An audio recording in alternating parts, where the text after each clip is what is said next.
আসসালামু আলাইকুম এভরিওয়ান। গরুর মাংস দিয়ে বিরিয়ানি রান্না করব। গরুর মাংসগুলো আমি ধুয়ে পরিষ্কার করে ছোট ছোট করে কেটে নিয়েছি। আর এখানে কিছু মশলা বেটে নেব।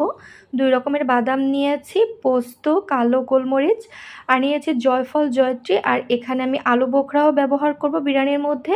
নিয়েছি চাষি চিনি গুঁড়া চাল আর রাঁধুনি রেডিমিক্স বিরিয়ানির মশলা দিয়ে বিরিয়ানি রান্না করব। তো প্রথমেই কড়াইতে পর্যাপ্ত পরিমাণ সয়াবিন তেল দিয়েছি, পেঁয়াজ বেরেস্তা ভেজে নিয়েছি, আর 2টি আলু বড় সাইজের করে কেটে আলুগুলো একটু ভেজে নিলাম। আর এখানে আমি আদা বাটা, রসুন বাটা, পেঁয়াজ বাটা, জিরা বাটা নিয়েছি। আর যেই বাদাম আর পোস্ত, কালো গোলমরিচ সেগুলো সব বেটে নিয়েছি। অ্যাড করে দিয়েছি কিছু আস্ত গরম মশলা। আর এখানে আমি সামান্য পরিমাণ লিকুইড দুধ দিয়ে মশলাটাকে ভালো মতো করে কষিয়ে নিচ্ছি। এখানে আমি পানি ব্যবহার করছি না। এখন অ্যাড করে দিচ্ছি রাঁধুনি রেডিমিক্স বিরিয়ানির মশলা। বিরিয়ানির মশলাটা আমি এই পর্যায়ে অ্যাড করে দিয়েছি। এখন ভালো মতো করে মিশিয়ে রান্না করে নেব। আমি প্রায় 30 মিনিটের মতো রান্না করে নিয়েছি। আর এরই মধ্যে কিন্তু খুব ভালো মতো করে মাংসটাও সিদ্ধ হয়ে গেছে। বিরিয়ানি রান্নার জন্য আজকের মাংসটা কিন্তু আমি লিকুইড দুধ দিয়েই রান্না করে নিয়েছি। আর এখন একটি পেঁয়াজ কুচি অ্যাড করে দিলাম, দিয়ে দিয়েছি কিছু কালো গোলমরিচ, তেজপাতা আর এলাচ, ভালো মতো করে একটু টেলে নিয়েছি। আর দিয়ে দিচ্ছি আদা বাটা ও রসুন বাটা 1/2 টেবিল চামচ করে।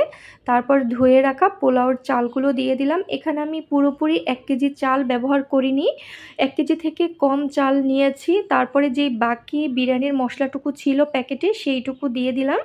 ভালো মতো করে এখন কষিয়ে নিচ্ছি। চালগুলো ভালো মতো করে ভেজে নেওয়া হয়ে গেলে অ্যাড করে দিচ্ছি পরিমাণ মতো পানি আর দিয়ে দিচ্ছি লিকুইড দুধ। এখানে পোলাওর চালের মধ্যে আমি লিকুইড দুধ আর পানি একসাথেই ব্যবহার করছি। আগে থাকতে ভেজে রাখা আলুগুলো দিয়ে দিলাম। তো আলুগুলো এই পর্যায়ে দিয়ে দিয়েছি, কারণ আলুগুলো আমি মাংসের মধ্যে আসলে দিতে ভুলে গিয়েছিলাম। তাই প্রথমেই আলুগুলো দিয়ে পেঁয়াজ বেরেস্তা দিয়ে রান্না করে নিয়েছি 10 মিনিটের মতো। 10 মিনিট পরে দিয়ে দিলাম আগে থাকতে রান্না করে রাখা গরুর মাংস, দিয়ে দিয়েছি আলু বোখরা, কাঁচামরিচ আর 2 টেবিল চামচের মতো গুঁড়া দুধ ব্যবহার করেছি। তারপরে ভালো মতো করে নেড়েচেড়ে নিয়েছি। শেষ পর্যায়ে আমি অ্যাড করে দিয়েছি ঘি। তো এখানে আমি 2 টেবিল চামচের মতো ঘি অ্যাড করে দিয়েছি। দমে রান্না করে নিয়েছি আবারও 10 থেকে 12 মিনিটের মতো। তারপরে লবণ একটু কম হয়েছিল তাই লবণ অ্যাড করে দিয়েছিলাম। তারপরে ভালো মতো করে নেড়েচেড়ে নিয়েছি। ব্যাস হয়ে গেল বিরিয়ানি। তো আপনারা দেখে তো বুঝতে পারছেন যে গরুর মাংস দিয়ে কত মজা করে একদম সহজ পদ্ধতিতে বিরিয়ানি রান্না করে নিলাম। একদম পারফেক্ট আর ঝরঝরা বিফ বিরিয়ানি দেখেই কিন্তু বুঝতে পারছেন যে অসম্ভব লোভনীয় হয়েছে।